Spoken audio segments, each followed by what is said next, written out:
ദൈവത്തിൻ്റെ അതിധന്യമായ നാമം വാഴ്ത്തപ്പെടുമാറാകട്ടെ. ദൈവസഭ എന്ന വിഷയത്തോടുള്ള ബന്ധത്തിൽ പരിശുദ്ധനും നീതിമാനുമായ യേശുക്രിസ്തുവിൻ്റെ ദൈവത്വം, ഈ വിഷയമാണ് ഇവിടെ വിചിന്തനം ചെയ്യാൻ കർത്താവിൽ ആഗ്രഹിക്കുന്നത്. യേശുക്രിസ്തു പരിശുദ്ധനും നീതിമാനും. മത്തായി എഴുതിയ സുവിശേഷം 16 അധ്യായം 15 മുതൽ 17 വരെയുള്ള വാക്യങ്ങൾ. നിങ്ങളോ എന്നെ ആരെന്ന് പറയുന്നു എന്നവൻ ചോദിച്ചതിന് ശിമോൻ പത്രോസ്, നീ ജീവനുള്ള ദൈവത്തിൻ്റെ പുത്രനായ ക്രിസ്തു എന്നും ഉത്തരം പറഞ്ഞു. യേശു അവനോട്, ബർയോനാ ശിമോനെ, നീ ഭാഗ്യവാൻ. ജഡരക്തങ്ങളല്ല, സ്വർഗസ്ഥനായ എൻ്റെ പിതാവത്രേ നിനക്കത് വെളിപ്പെടുത്തിയത്. യേശുക്രിസ്തു ആരാണ് എന്ന ചോദ്യത്തിന് മുമ്പാകെ ശിഷ്യനായ പത്രോസിൻ്റെ മറുപടി, നീ ജീവനുള്ള ദൈവത്തിൻ്റെ പുത്രനായ ക്രിസ്തു.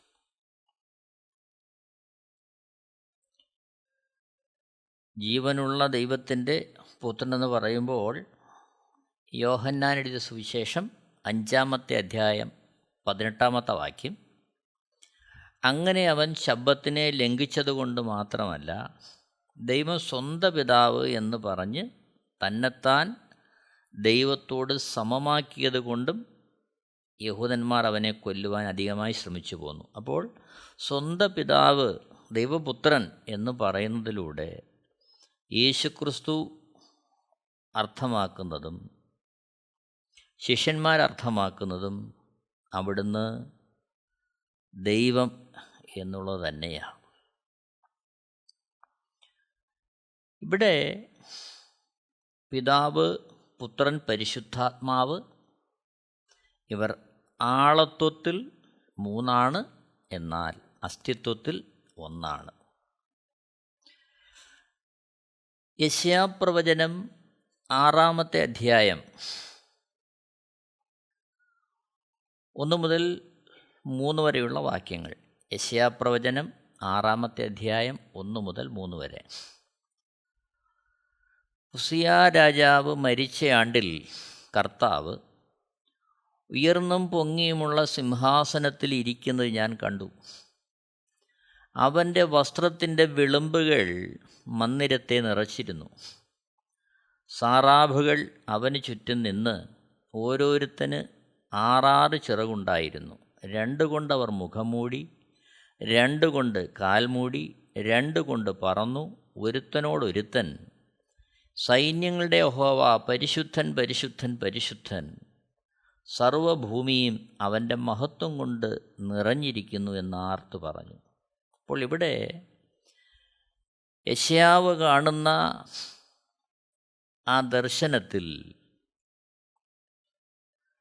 സൈന്യങ്ങളുടെ യഹോവയെക്കുറിച്ച് പറയുന്നു. അവിടുന്ന് പരിശുദ്ധൻ, പരിശുദ്ധൻ, പരിശുദ്ധൻ, സർവഭൂമി അവൻ്റെ മഹത്വം കൊണ്ട് നിറഞ്ഞിരിക്കുന്നു. അപ്പോൾ പരിശുദ്ധനായിരിക്കുന്നത് സൃഷ്ടാവായ ദൈവം മാത്രമാണ്. ഹോശയ്യാ പ്രവചനം 11 അധ്യായം 9 വാക്യം. ഹോശയ്യാ പ്രവചനം 11 അധ്യായം 9 വാക്യം. എൻ്റെ ഉഗ്രകോപം ഞാൻ നടത്തുകയില്ല, ഞാൻ എഫ്രയീമിനെ വീണ്ടും നശിപ്പിക്കുകയുമില്ല. ഞാൻ മനുഷ്യനല്ല, ദൈവമത്രേ. നിൻ്റെ നടുവിൽ പരിശുദ്ധൻ തന്നെ, ഞാൻ ക്രോധത്തോടെ വരികയുമില്ല. ഇവിടെ ദൈവം പറയുന്നു അവിടുന്ന് പരിശുദ്ധനാണ്. 1 ശമൂവേൽ 2 അധ്യായം 2 വാക്യം. 1 ശമൂവേൽ 2:2. യഹോവയെപ്പോലെ പരിശുദ്ധനില്ല, നീ അല്ലാതെ ഒരുത്തനുമില്ലല്ലോ, നമ്മുടെ ദൈവത്തെപ്പോലെ ഒരു പാറയും ഇല്ല. അപ്പോൾ ഇവിടെ യഹോവയെപ്പോലെ പരിശുദ്ധനില്ല. അപ്പോൾ പരിശുദ്ധനായിരിക്കുന്നത് യഹോവയായ ദൈവം മാത്രം. അപ്പോൾ ഓർക്കുക, തിരുവെഴുത്തിൽ പരിശുദ്ധനെന്നും നീതിമാനെന്നും വിശേഷിപ്പിച്ചിരിക്കുന്നത് സൃഷ്ടാവായ ദൈവത്തെയാണ്. മത്തായി സുവിശേഷം 27-ാമത്തെ അധ്യായം 45 മുതൽ 54 വരെയുള്ള വാക്യങ്ങളിൽ യേശുക്രിസ്തുവിൻ്റെ ക്രൂശീകരണം കണ്ടു നിന്നവരുടെ ജീവിതത്തിൽ യേശുക്രിസ്തുവിനെക്കുറിച്ചുണ്ടായ അഭിപ്രായം അവിടെ രേഖപ്പെടുത്തുകയാണ്. അതിൽ 54-ാമത്തെ വാക്യം, മത്തായി എഴുതിയ സുവിശേഷം 27-ാമത്തെ അധ്യായം 54-ാമത്തെ വാക്യം. ശതാധിപനും അവനോട് കൂടെ യേശുവിനെ കാത്തു നിന്നവരും ഭൂകമ്പം മുതലായി സംഭവിച്ചത് കണ്ടിട്ട് അവൻ ദൈവപുത്രനായിരുന്നു സത്യം എന്ന് പറഞ്ഞ് ഏറ്റവും ഭയപ്പെട്ടു. അപ്പോൾ യേശുക്രിസ്തുവിൻ്റെ ക്രൂശീകരണവും ക്രൂശിലെ അനുഭവങ്ങളും അവിടുത്തെ വചനങ്ങളും കേട്ടുകൊണ്ട് ശതാധിപൻ പറയുന്നു, യേശുക്രിസ്തു സാക്ഷാൽ ദൈവപുത്രനായിരുന്നു, അവിടുന്ന് ദൈവം തന്നെയായിരുന്നു. മർക്കോസ് എഴുതിയ സുവിശേഷം 15-ാമത്തെ അധ്യായം 39-ാമത്തെ വാക്യത്തിൽ അവനെതിരെ നിന്നിരുന്ന ശതാധിപൻ അവൻ ഇങ്ങനെ പ്രാണനെ വിട്ടത് കണ്ടിട്ട് ഈ മനുഷ്യൻ ദൈവപുത്രനായിരുന്നു സത്യമെന്ന് പറഞ്ഞു. മർക്കോസിൻ്റെ സുവിശേഷത്തിലും യേശുക്രിസ്തുവിൻ്റെ ആ ക്രൂശീകരണ സമയത്ത്, അവിടുന്ന് പ്രാണൻ വിടുന്ന സമയത്ത് ശതാധിപൻ അത് കണ്ടിട്ട് പറയുന്നു, യേശുക്രിസ്തു സാക്ഷാൽ ദൈവപുത്രനാണ്, അവിടുന്ന് ദൈവമാണ്. ലൂക്കോസ് എഴുതിയ സുവിശേഷം 23-ാമത്തെ അധ്യായം 39 മുതൽ 47 വരെയുള്ള വാക്യങ്ങളിൽ അവിടെയും യേശുക്രിസ്തുവിൻ്റെ ക്രൂശീകരണത്തിനുള്ള ബന്ധത്തിൽ കാര്യങ്ങൾ രേഖപ്പെടുത്തിയിരിക്കുകയാണ്. ലൂക്കോസ് എഴുതിയ സുവിശേഷം 23-ാമത്തെ അധ്യായം 39 വാക്യങ്ങൾ. തൂക്കിയ ദുഷ്പ്രവർത്തിക്കാരിൽ ഒരുത്തൻ, നീ ക്രിസ്തുവല്ലയോ, നിന്നെ തന്നെയും ഞങ്ങളെയും രക്ഷിക്ക എന്ന് പറഞ്ഞ് അവനെ ദുഷിച്ചു. മറ്റവനോ അവനെ ശാസിച്ചു. സമശിക്ഷാവിധിയിൽ തന്നെ ആയിട്ടും നീ ദൈവത്തെ ഭയപ്പെടുന്നില്ലയോ? നാമോ ന്യായമായിട്ട് ശിക്ഷ അനുഭവിക്കുന്നു. നാം പ്രവർത്തിച്ചതിന് യോഗ്യമായതല്ലോ കിട്ടുന്നത്. ഇവനോ അരുതാത്തതൊന്നും ചെയ്തിട്ടില്ല എന്ന് പറഞ്ഞു.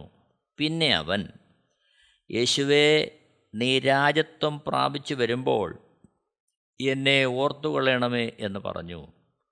യേശു അവനോട്, ഇന്ന് നീ എന്നോടുകൂടെ പറുദീസയിലിരിക്കും എന്ന് ഞാൻ സത്യമായി നിന്നോട് പറയുന്നു എന്ന് പറഞ്ഞു. ഏകദേശം 6 മണി നേരമായപ്പോൾ സൂര്യൻ ഇരുണ്ടു പോയിട്ട് 9 മണിവരെ ദേശത്തൊക്കെയും അന്ധകാരമുണ്ടായി. ദൈവമന്ദിരത്തിലെ തിരശ്ശീല നടുവേ ചീന്തിപ്പോയി. യേശു അത്യുച്ചത്തിൽ, പിതാവേ, ഞാൻ എൻ്റെ ആത്മാവിനെ തൃക്കൈയിലേൽപ്പിക്കുന്നു എന്ന് നിലവിളിച്ചു പറഞ്ഞു. ഇത് പറഞ്ഞിട്ട് പ്രാണനെ വിട്ടു. ഈ സംഭവിച്ചത് ശതാധിപൻ കണ്ടിട്ട് ഈ മനുഷ്യൻ വാസ്തവമായി നീതിമാനായിരുന്നു എന്ന് പറഞ്ഞ് ദൈവത്തെ മഹത്വപ്പെടുത്തി. അപ്പോൾ ഇവിടെയും ശതാധിപൻ യേശുക്രിസ്തുവിൻ്റെ ക്രൂശിലെ അനുഭവത്തെ, പ്രതികരണങ്ങളെ കണ്ടുകൊണ്ട് സാക്ഷ്യപ്പെടുത്തുന്നു. അവിടുന്ന് നീതിമാനായിരുന്നു, അവിടുന്ന് ദൈവപുത്രനായിരുന്നു. നോക്കണം, യേശുക്രിസ്തു ഭൂമിയിലായിരുന്നപ്പോൾ മറ്റാരാലും ചോദ്യം ചെയ്യുവാനിടയില്ലാത്തവണ്ണം ഒരു വിശുദ്ധ ജീവിതം അവിടുന്ന് നയിച്ചു. യോഹന്നാൻ എഴുതിയ സുവിശേഷം 8-ാമത്തെ അധ്യായം 46-ാമത്തെ വാക്യം. യോഹന്നാൻ 8:46. നിങ്ങളിൽ ആർ എന്നെ പാപത്തെക്കുറിച്ച് ബോധം വരുത്തുന്നു? ഞാൻ സത്യം പറയുന്നു എങ്കിൽ നിങ്ങൾ എന്നെ വിശ്വസിക്കാത്തതെന്ത്? യേശുക്രിസ്തു ഇവിടെ സ്വയം അവിടുത്തെക്കുറിച്ച് പറയുന്നു. ആരാലും പാപത്തെക്കുറിച്ച് ബോധം വരുത്തുവാൻ ഇടയില്ലാത്തവണ്ണം നീതിയോടെ, വിശുദ്ധിയോടെ, നിർമ്മലതയോടെ അവിടുന്ന് ജനത്തിൻ്റെ മധ്യേ ആയിരുന്നു. അതെ, യേശുക്രിസ്തുവാണ് സാക്ഷാൽ നീതിമാൻ, വിശുദ്ധൻ. യോഹന്നാൻ എഴുതിയ സുവിശേഷം 6-ാമത്തെ അധ്യായം 68-69 വാക്യങ്ങൾ. ശിമോൻ പത്രോസ് അവനോട്, കർത്താവേ, ഞങ്ങൾ ആരുടെ അടുക്കൽ പോകും? നിത്യജീവൻ്റെ വചനങ്ങൾ നിൻ്റെ പക്കലുണ്ട്. നീ ദൈവത്തിൻ്റെ പരിശുദ്ധൻ എന്ന് ഞങ്ങൾ വിശ്വസിച്ചും അറിഞ്ഞും ഇരിക്കുന്നു എന്നുത്തരം പറഞ്ഞു. ഇവിടെ ശ്രദ്ധിക്കണമേ, യോഹന്നാൻ എഴുതിയ സുവിശേഷം 6-ാമത്തെ അധ്യായത്തിൽ 5 അപ്പം കൊണ്ട് 5000 പുരുഷന്മാരെയും അതിനൊത്ത സ്ത്രീകളെയും കുഞ്ഞുങ്ങളെയും ഒക്കെ പോഷിപ്പിച്ച ശേഷം അടുത്ത ദിവസം വീണ്ടും പുരുഷാരം യേശുക്രിസ്തുവിനെ തിരക്കി വരികയാണ്. കഴിഞ്ഞ ദിവസം ആയിരുന്ന ഇടത്ത് യേശുക്രിസ്തുവിനെ കാണാഞ്ഞ നിമിത്തം അവർ മറുകരയിലെത്തുമ്പോൾ യേശുക്രിസ്തുവിനെ കാണുകയാണ്. യേശുക്രിസ്തു പറയുന്നു, നിങ്ങൾ ഇന്നലെ കഴിച്ച ആ അപ്പം തിന്നതുകൊണ്ട് മാത്രം യാതൊരു പ്രയോജനവുമില്ല. സാക്ഷാൽ ജീവൻ്റെ അപ്പമായ യേശുക്രിസ്തുവിനെ ഭക്ഷിക്കണം. ആ യേശുക്രിസ്തു അവിടുത്തെ വരവിനെക്കുറിച്ചും യേശുക്രിസ്തുവിൻ്റെ രക്ഷയെക്കുറിച്ചും വിശദമായി പ്രസ്താവിക്കുമ്പോൾ അത് കേട്ട് ഇടറിപ്പോയ ജനം ഒന്നൊന്നായി യേശുവിനെ വിട്ടുപോവുകയാണ്. അപ്പോൾ ജനം ശിഷ്യന്മാരോട് ചോദിക്കുന്നു, നിങ്ങൾക്കും എന്നെ വിട്ടുപോകുവാൻ മനസ്സുണ്ടോ? അതിന് മറുപടി എന്നവണ്ണം പത്രോസ് ഇവിടെ പറയുകയാണ്, കർത്താവേ, ഞങ്ങൾ ആരുടെ അടുക്കൽ പോകും? നിത്യജീവൻ്റെ വചനങ്ങൾ നിൻ്റെ പക്കലുണ്ട്. നീ ദൈവത്തിൻ്റെ പരിശുദ്ധനെന്ന് ഞങ്ങൾ വിശ്വസിച്ചും അറിഞ്ഞും ഇരിക്കുന്നു എന്നുത്തരം പറഞ്ഞു. അപ്പോൾ യേശുക്രിസ്തുവിനോടൊപ്പം നടന്നതിൽ നിന്നും പത്രോസിന് മനസ്സിലാകുന്നു, അവിടുന്ന് പരിശുദ്ധനാണ്. അതവർ വിശ്വസിക്കുന്നു, അവർ അതറിഞ്ഞുകൊണ്ടിരിക്കുന്നു. അതെ, യേശുക്രിസ്തു അവിടുന്ന് സാക്ഷാൽ ദൈവം, അവിടുന്ന് പരിശുദ്ധൻ, അവിടുന്ന് നീതിമാൻ. ആരാലും പാപത്തെക്കുറിച്ച് ബോധം വരുത്തുവാൻ അവസരം കൊടുക്കാതെ വിശുദ്ധിയോടെ ജനത്തിൻ്റെ മധ്യയായിരുന്നവൻ. അപ്പോസ്തലപ്രവൃത്തികൾ 2-ാമത്തെ അധ്യായം 25 മുതൽ 28 വരെയുള്ള വാക്യങ്ങൾ. അപ്പോസ്തലപ്രവൃത്തികൾ 2-ാമത്തെ അധ്യായം 25 മുതൽ 28 വരെയുള്ള വാക്യങ്ങൾ. ഞാൻ കർത്താവിനെ എപ്പോഴും എൻ്റെ മുമ്പിൽ കണ്ടിരിക്കുന്നു. അവൻ എൻ്റെ വലത്തുഭാഗത്തിരിക്കാൻ ഞാൻ കുലുങ്ങിപ്പോകയില്ല. അതുകൊണ്ട് എൻ്റെ ഹൃദയം സന്തോഷിച്ചു, എൻ്റെ നാവ് ആനന്ദിച്ചു, എൻ്റെ ജഡവും പ്രത്യാശയോടെ വസിക്കും. നീ എൻ്റെ പ്രാണനെ പാതാളത്തിൽ വിടുകയില്ല. നിൻ്റെ പരിശുദ്ധനെ ദ്രവത്വം കാൺമാൻ സമ്മതിക്കുകയുമില്ല. നീ ജീവമാർഗങ്ങളെ എന്നോട് അറിയിച്ചു. നിൻ്റെ സന്നിധിയിൽ എന്നെ സന്തോഷപൂർണനാക്കും എന്ന് ദാവീദ് അവനെക്കുറിച്ച് പറയുന്നുവല്ലോ. അതായത് പെന്തക്കോസ്ത് നാളിൽ പരിശുദ്ധാത്മാവെന്ന ദാനം ലഭിച്ചതിന് ശേഷം പത്രോസ് കൂട്ടുശിഷ്യന്മാരോടൊപ്പം എഴുന്നേറ്റ് നിന്നുകൊണ്ട് സുവിശേഷം പ്രഘോഷിക്കുമ്പോൾ ദാവീദ് യേശുക്രിസ്തുവിനെക്കുറിച്ച് വർണ്ണിച്ച പ്രവചന സങ്കീർത്തനം ഇവിടെ ഉദ്ധരിക്കുകയാണ്. അവിടെ പറയുന്നു, നിൻ്റെ പരിശുദ്ധനെ ദ്രവത്വം കാണുവാൻ സമ്മതിക്കുകയുമില്ല. അപ്പോൾ യേശുക്രിസ്തുവിനെ കുറിച്ച് പറയുന്നു, അവിടുന്ന് പരിശുദ്ധനാണ്, അവിടുന്ന് ദ്രവത്വം കാണാതെ വണ്ണം ഉയർത്തെഴുന്നേറ്റവനാണ്. അവിടുന്ന് ദ്രവത്വം കാണാതെ വണ്ണം ഉയർത്തെഴുന്നേറ്റവനാണ്. സങ്കീർത്തനം 16-ാമത്തെ അധ്യായം 8 മുതൽ 11 വരെയുള്ള വാക്യങ്ങൾ ഇവിടെ പത്രോസ് ഉദ്ധരിക്കുകയാണ്. അപ്പോസ്തലപ്രവൃത്തികൾ 3-ാമത്തെ അധ്യായം 14-ാമത്തെ വാക്യം. അപ്പോസ്തലപ്രവൃത്തികൾ 3-ാമത്തെ അധ്യായം 14-ാമത്തെ വാക്യം. പരിശുദ്ധനും നീതിമാനുമായവനെ നിങ്ങൾ തള്ളിപ്പറഞ്ഞു,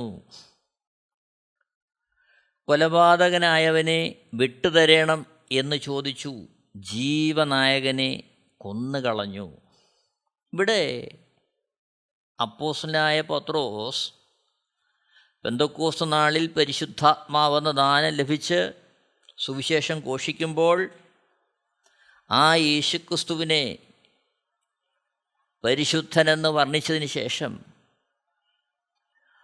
തുടർന്ന് യേശുക്രിസ്തുവിൻ്റെ സുവിശേഷം ഘോഷിക്കുമ്പോൾ യേശുക്രിസ്തുവിനെക്കുറിച്ച് വർണ്ണിക്കുന്നു. പരിശുദ്ധനും നീതിമാനുമായവനെ നിങ്ങൾ തള്ളിപ്പറഞ്ഞു. അതെ, യേശുക്രിസ്തുവിനെക്കുറിച്ച് പറയുകയാണ്. അവിടുന്ന് പരിശുദ്ധനാണ്, അവിടുന്ന് നീതിമാനാണ്. കൊലോസ്യ ലേഖനം 1-ാമത്തെ അധ്യായം 15 മുതൽ 17 വരെയുള്ള വാക്യങ്ങൾ. കൊലോസ്യ ലേഖനം 1-ാമത്തെ അധ്യായം 15 മുതൽ 17 വരെ. അവൻ അദൃശ്യനായ ദൈവത്തിൻ്റെ പ്രതിമയും സർവസൃഷ്ടിക്കും ആദ്യജാതനുമാകുന്നു. സ്വർഗത്തിലുള്ളതും ഭൂമിയിലുള്ളതും ദൃശ്യമായതും അദൃശ്യമായതും, സിംഹാസനങ്ങളാകട്ടെ, കർത്തൃത്വങ്ങളാകട്ടെ, വാഴ്ചകളാകട്ടെ, അധികാരങ്ങളാകട്ടെ, സകലവും അവൻ മുഖാന്തരം സൃഷ്ടിക്കപ്പെട്ടു. അവൻ മുഖാന്തരവും അവനായിട്ടും സകലവും സൃഷ്ടിക്കപ്പെട്ടിരിക്കുന്നു. അവൻ സർവത്തിനും മുമ്പേ ഉള്ളവൻ, അവൻ സകലത്തിനും ആധാരമായിരിക്കുന്നു. ഇവിടെ പരിശുദ്ധാത്മാവിൽ ഭക്തനായ പൗലോസ് യേശുക്രിസ്തുവിൻ്റെ അപ്രമേയത്വത്തെക്കുറിച്ച് വർണ്ണിക്കുകയാണ്. അവിടുന്ന് ആരാണ്? അവിടുന്നാണ് സൃഷ്ടാവ്, അവിടുന്നാണ് സകലത്തിൻ്റെയും ആധാരം, അവിടുത്തെ നിമിത്തമാണ് സകലതും സൃഷ്ടിക്കപ്പെട്ടിരിക്കുന്നത്. അപ്പോൾ സകലത്തിൻ്റെയും മുഖാന്തരം യേശുക്രിസ്തുവാണ്. ഇതിവിടെ പരിശുദ്ധാത്മാവിൽ ഭക്തനായ പൗലോസ് രേഖപ്പെടുത്തുകയാണ്. നോക്കണം, വെളിപ്പാട് പുസ്തകത്തിൽ പത്മോസ് ദ്വീപിലായിരിക്കുന്ന യോഹന്നാനും പരിശുദ്ധാത്മാവിൽ ഇതേ കാര്യം തന്നെ ഉദ്ധരിക്കുകയാണ്. വെളിപ്പാട് പുസ്തകം 4-ാമത്തെ അധ്യായം 9 മുതൽ 11 വരെയുള്ള വാക്യങ്ങൾ. വെളിപ്പാട് പുസ്തകം 4-ാമത്തെ അധ്യായം 9 മുതൽ 11 വരെ. എന്നേക്കും ജീവിച്ചിരിക്കുന്നവനായി സിംഹാസനത്തിലിരിക്കുന്നവന് ആ ജീവികൾ മഹത്വവും ബഹുമാനവും സ്തോത്രവും കൊടുക്കുമ്പോഴൊക്കെയും 24 മൂപ്പന്മാരും സിംഹാസനത്തിൽ ഇരിക്കുന്നവൻ്റെ മുമ്പിൽ വീണ് എന്നേക്കും ജീവിച്ചിരിക്കുന്നവനെ നമസ്കരിച്ചു. കർത്താവേ, നീ സർവവും സൃഷ്ടിച്ചവനും എല്ലാം നിൻ്റെ ഇഷ്ടം ഹേതുവാൽ ഉണ്ടായതും സൃഷ്ടിക്കപ്പെട്ടതും ആകയാൽ മഹത്വവും ബഹുമാനവും ശക്തിയും കൈക്കൊള്ളുവാൻ യോഗ്യൻ എന്നു പറഞ്ഞും കൊണ്ട് തങ്ങളുടെ കിരീടങ്ങളെ സിംഹാസനത്തിന് മുമ്പിൽ ഇടും. നോക്കണം, ഇതുമായി ചേർന്ന് വരുന്നു വെളിപ്പാട് പുസ്തകം 1-ാമത്തെ അധ്യായം 17-18 വാക്യങ്ങൾ. വെളിപ്പാട് പുസ്തകം 1-ാമത്തെ അധ്യായം 17-18 വാക്യങ്ങൾ.